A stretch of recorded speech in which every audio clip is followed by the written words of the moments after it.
Siku kama watu sasa hivi ni time ya paper number 4. Na kwenye page number 4 leo ni kutokea Tabora 88.0 Clouds FM, ambapo taarifa inasema maamuzi baada ya ripoti kamili ya mgonjwa kubakwa na daktari Tabora. Mkuu wa mkoa wa Tabora Paul Chacha ametoa maagizo ya kusimamishwa kazi kwa mganga mkuu wa wilaya Dr. David Manyama pamoja na daktari Juma Sulemani anayetuhumiwa kwa vitendo vya ukatili na ukiukwaji wa maadili ya utumishi wa afya, ikiwemo tuhuma za kumbaka mgonjwa ambaye jina lake limehifadhiwa katika chumba cha upasuaji kwenye hospitali ya wilaya ya Urambo mkoani Tabora. Mwingine aliyesimamishwa kazi ni anayedaiwa kupelekea kifo cha mgonjwa, huku wauguzi wengine wawili wakihojiwa kufuatia sakata hilo. Akizungumzia sakata hilo, mkuu wa mkoa wa Tabora Paul Chacha, kwa mujibu wa taarifa alizopokea kutoka kwa tume iliyoundwa kufanya uchunguzi huo, amesema tabia ya daktari huyo haijaanza leo, bali amekuwa akilalamikiwa kwa muda mrefu kwa vitendo vilivyo kinyume na maadili ya kazi yake. Akaongeza pia kwamba kiongozi huyo wa afya amekuwa akitoa visingizio visivyo na msingi, ikiwemo kudai kuwa anatofautiana na viongozi wenzake kwa sababu wote wanadaiwa kuwa na uhusiano dhidi ya msichana mmoja. Mkuu wa mkoa wa Tabora kwenye Sabia Amplifier page number 4. 2018 rasi haupo mkoa huu, mimi sipo, mheshimiwa mkuu wa wilaya haupo, inawezekana na viongozi wote hamkuepo, lakini nyaraka zinabaki. Kama tabia unayo ipo tu. Hii tabia huyu bwana anayo, sio kwamba anasingiziwa. Alianza kutuambia hapa kwanza nidhamu ya hovyo tu. Eti nilikuwa na date nesi na mganga mkuu. Kwa hiyo akawa ananichukia kwa sababu tuna date msichana mmoja. Sawa, inawezekana, hatuna tatizo na hilo. La pili, tabia mbaya, kujibu majibu mabaya, kauli mbaya, lakini kufanya mapenzi na wagonjwa kwenye chumba cha upasuaji. The same scenario. Utakuja useme huyu dada akusingizie wewe kwa ajili ya nini? La pili, mheshimiwa mkuu wa wilaya bado pia naendelea kukushukuru na mkurugenzi. Ilitokea pia tukio hapa. Ilitokea mgonjwa mmoja anaitwa Jafari Hamisi Juma. Yule mgonjwa msikia akaja hapo hospitali saa 11 alfajiri. Huyu Juma ni mzee, ana kijana wake anaitwa Jafari. Juma huyo mzee alimleta mwanae hapo hospitali, akafika, akapokelewa, weza ni emergency, lakini wakumwaroketi kwenda wodini. Huko muuguzi wa zamu inavyoonekana hiyo asubuhi hakuepo. Wakagonga sana kwa maelezo ya yule mzee. Bahati nzuri alikuja mpaka ofisini kwangu. Akagonga sana mlango ule. Baadaye ikaonekana huyu mama hakuepo. Akapigiwa simu huko alikokuwa, akaja amekasirika kweli kweli. Alipokuja anasema nyie washenzi ndio mnaosababisha mimi napigiwa simu kuja kuwaona nyinyi wapumbavu nyie, na siwahudumii, sasa nendeni popote mtakapoenda. Huyu baba alipiga magoti, anamuomba radhi kama wamekosea. Tunaomba utusamee, ni kutokujua.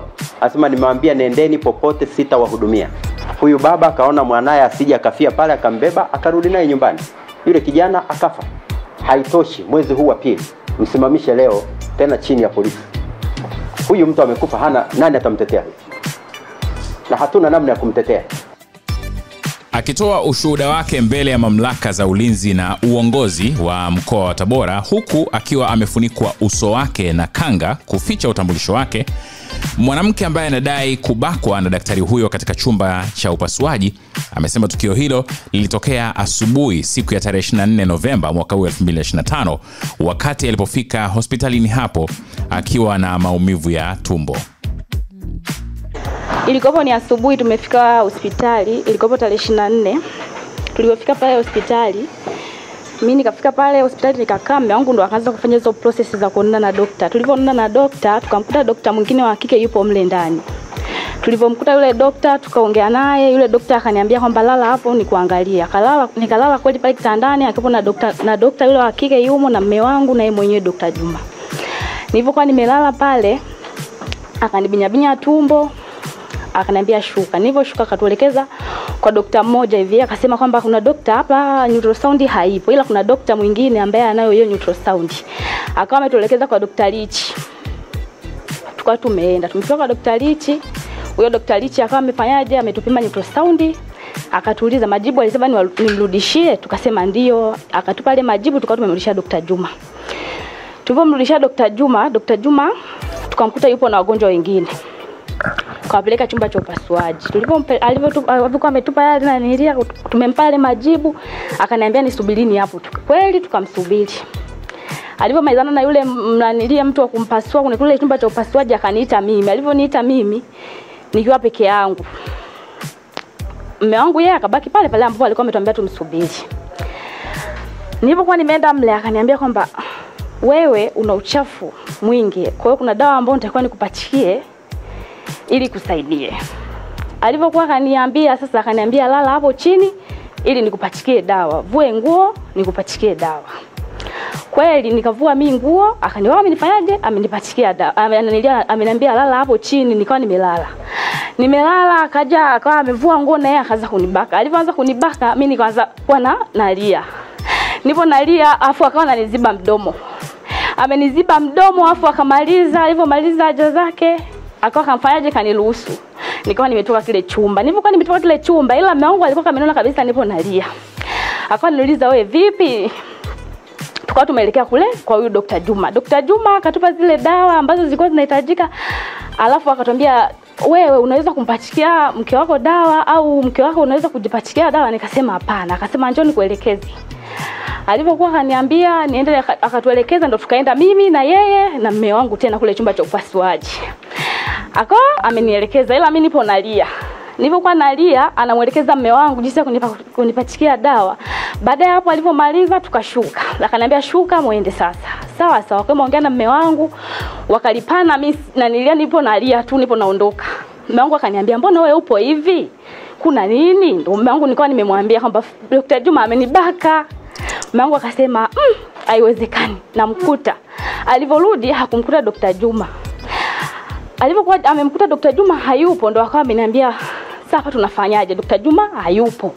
Nikamwambia hapa nimwambie mama wangu ambaye mama wangu ni mzazi. Tukawa tumemwambia mama akasema nifuateni huku nyumbani. Ndo tukawa tumemfuata mama. Tulipokuwa tumemfuata mama ndo tukaenda kuonana nao waganga au madokta ambao hapo juu ya Juma. Tukawa tumeenda kuonana nao. Tulipokuwa tumeenda kuonana nao tukawaeleza,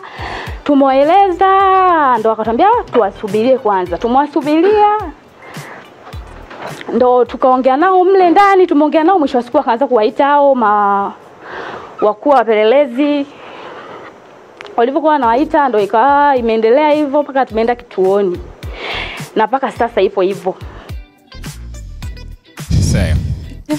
Skin. Yeah. Yaani unajua tunaenda kupatiwa labda matibabu ukiwa kwenye akili yako, kwenye mawazo yako unamwamini kwa 100% yule anayekupatia matibabu. Yeah. Alafu yeye sasa ndo anageuka kuwa fimbo na kufanyia unyanyasaji mkubwa kama huu. Mtu kama huyu aisee ni mbaya sana. Na mkuu wa mkoa hapa wa Tabora Paul Chacha ametoa maagizo ya kusimamishwa kazi kwa mganga mkuu wa wilaya ambaye anaitwa David Manyama pamoja na daktari anaitwa Juma Selemani ambaye anatuhumiwa na vitendo vya ukatili na ukiukwaji wa maadili ya utumishi wa umma, ikiwemo tuhuma za kumbaka huyo mgonjwa ambaye ametoka kusimulia sasa hivi. Hiyo ni Hesabu ya Amplifier kwenye page number 4. Asante kwa muda wako kwenye Clouds FM. Amplifier nyingine kesho saa 10 jioni mpaka 12. Jahazi coming up next. Mimi naitwa Millard Ayo, niko na Frida Amani. Oh yes.